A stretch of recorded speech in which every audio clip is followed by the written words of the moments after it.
ദിവ്യാത്മാക്കൾക്കെല്ലാം വിനീതമായ നമസ്കാരം. ഓരോ മനുഷ്യർക്കും ഓരോ കഴിവുകളാണ്. അതെല്ലാം ഈശ്വരൻ്റെ കഴിവുകളാണ്. ഈശ്വരൻ നമുക്ക് ദാനമായി തന്നതാണ് കവിത എഴുതാനുള്ള കഴിവ്, പാടാനുള്ള കഴിവ്, പറയാനുള്ള കഴിവ്, എഴുതാനുള്ള കഴിവ്, നടക്കാനും ഇരിക്കാനും എല്ലാ കഴിവുകളും നമുക്ക് പ്രദാനം ചെയ്തിരിക്കുന്നു എന്ന ബോധം എപ്പോഴും വേണം. ഇതെൻ്റെ കഴിവ്, ഈ ദേഹത്തിൻ്റെ കഴിവ് അല്ല. പാവ കളിക്കുന്ന സമയത്ത് ആ പാവയുടെ കയ്യിലും കാലിലും എല്ലാം ഓരോ ചരടുകൾ കൊണ്ട് പിന്നിൽ നിന്നും പാവ കളിക്കാരൻ ചരട് വലിക്കും. കൈകളുടെ ചരട് വലിക്കുന്ന സമയത്ത് കൈ പൊക്കുന്നു, കാലിൻ്റെ ചരട് വലിക്കുമ്പോൾ കാല് പൊക്കുന്നു. ഇപ്രകാരം ചരട് വലിക്കാരൻ്റെ കഴിവാണ് ആ പാവയുടെ കളിക്ക് ആധാരമായിരിക്കുന്നത്. അപ്രകാരം ഈ ശരീരത്തെ എപ്രകാരം ചലിപ്പിക്കണമെന്ന് ഈ ശരീരത്തിൻ്റെ അന്തര്യാമിയുടെ ചലനത്തിനനുസരിച്ചാണ്. അതെങ്ങനെ? സത്വരജസ് തമോ ഗുണങ്ങളിൽ നമ്മുടെ മനസ്സിൽ ഏതു ഗുണത്തിനാണോ ആധിക്യമുള്ളത് ആ ഗുണമായിരിക്കും കൂടുതൽ ചരട് വലിച്ച് തൻ്റെ പ്രക്രിയ തുടരുന്നത്. അതിനായിരിക്കും കൂടുതൽ ശക്തി വരുന്നത്. എന്നാൽ ത്രിഗുണാതീതമായി കഴിയുമ്പോൾ ഇതൊന്നുമല്ല. വാസ്തവത്തിൽ അവിടെ ഒന്നും ചെയ്യാനില്ല. എല്ലാം കണ്ട് ആസ്വദിക്കുക മാത്രമാണ് ത്രിഗുണങ്ങൾക്ക് അതീതമാകുന്നത്. നമ്മെ ഓരോ തരത്തിലുള്ള കർമ്മങ്ങളിൽ ഉൾപ്പെടുത്തുന്നത് ഗുണങ്ങളുടെ പ്രേരണയാലാണ്. അതുകൊണ്ട് മനസ്സിൽ ഏതു ഗുണമാണോ മുന്നിട്ട് നിൽക്കുന്നത് അതിനനുസരിച്ച ചേഷ്ടകൾ ആയിരിക്കും. അതിൽ ഒന്നും നമ്മൾ അഹങ്കരിക്കാനില്ല എന്നാണ്. എന്താ കവിത്വത്തെ കൊണ്ടോ മനമേ, എന്താ പ്രസംഗിച്ചു ലോകം ജയിച്ചാൽ, സന്താപം തീരണമെങ്കിൽ മനമേ ചിന്ത അടക്കി നീ സത്തിൽ ലയിക്കൂ. എന്താ കവിത്വത്തെ കൊണ്ടോ മനമേ, കവിത എഴുതാനുള്ള കഴിവ്. അവരുടെ മനസ്സിൽ തോന്നുന്നതെല്ലാം കവിതകളായിരിക്കും. അവർക്കൊരു ശ്രമവുമില്ല ആ കവിത എഴുതാനായിട്ട്. നല്ല ഒരു ചിത്രം കാണുമ്പോൾ, നല്ല ഒരു സീനറി കാണുമ്പോൾ, ഒരു വ്യക്തിയുടെ സൽഗുണങ്ങളെ കാണുമ്പോൾ അവരുടെ ഉള്ളിൽ നിന്നും അതൊഴുകി വരുന്നു. അതുപോലെ ഭഗവാന്റെ കീർത്തനങ്ങൾ ചിലർ രചിക്കുന്നു. അതും അവരുടെ ഉള്ളിൽ നിന്നും നദീപ്രവാഹം പോലെ ഒഴുകി വരികയാണ്.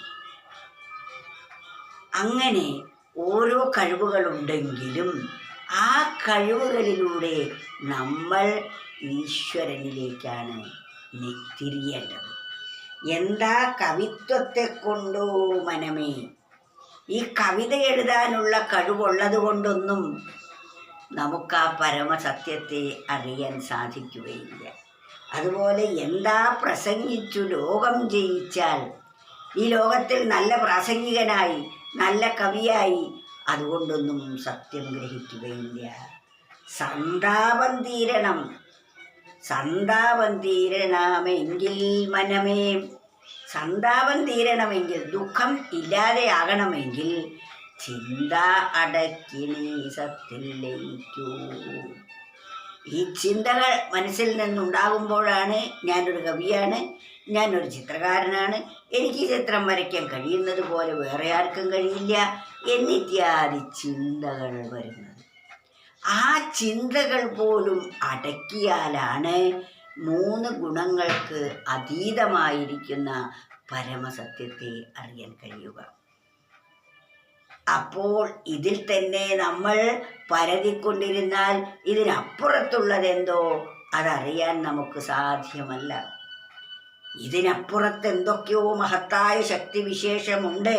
അതിനെ അറിയണമെങ്കിൽ ഇതിലുള്ള അഭിമാനം നമ്മൾ പരിത്യജിച്ച്, അഭിമാനമാണ് ചിന്തകൾക്ക് കാരണം, ആ ചിന്തകളെ പരിത്യജിച്ച് ആ 3 ഗുണങ്ങളിൽ നിന്നും അതീതമാകുമ്പോൾ നമുക്ക് പരമസത്യം എന്താണെന്ന് ബോധ്യമാകും.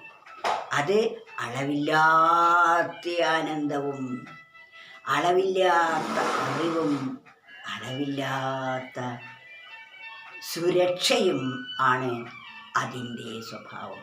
ഇന്നുള്ള ഈ ബുദ്ധിയോ മനസ്സോ അല്ല അപ്പോഴുള്ളത്. അതിനപ്പുറം മറ്റൊന്നില്ല.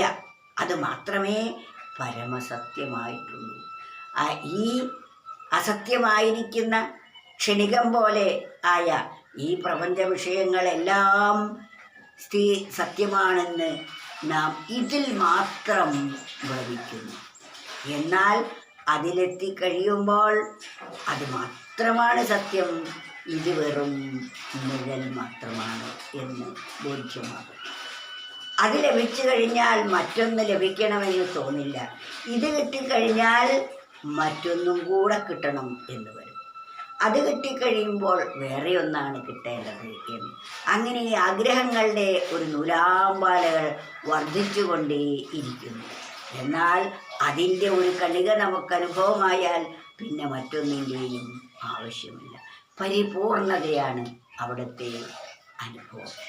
അതിനാൽ എന്താ കവിത്വത്തെ കൊണ്ടു മനമേ, എന്താ പ്രസംഗിച്ചു ലോകം ജയിച്ചാൽ, സന്താപം തീരണമെങ്കിൽ മനമേ ചിന്ത അടക്കി നീ സത്തിൽ ലയിക്കൂ.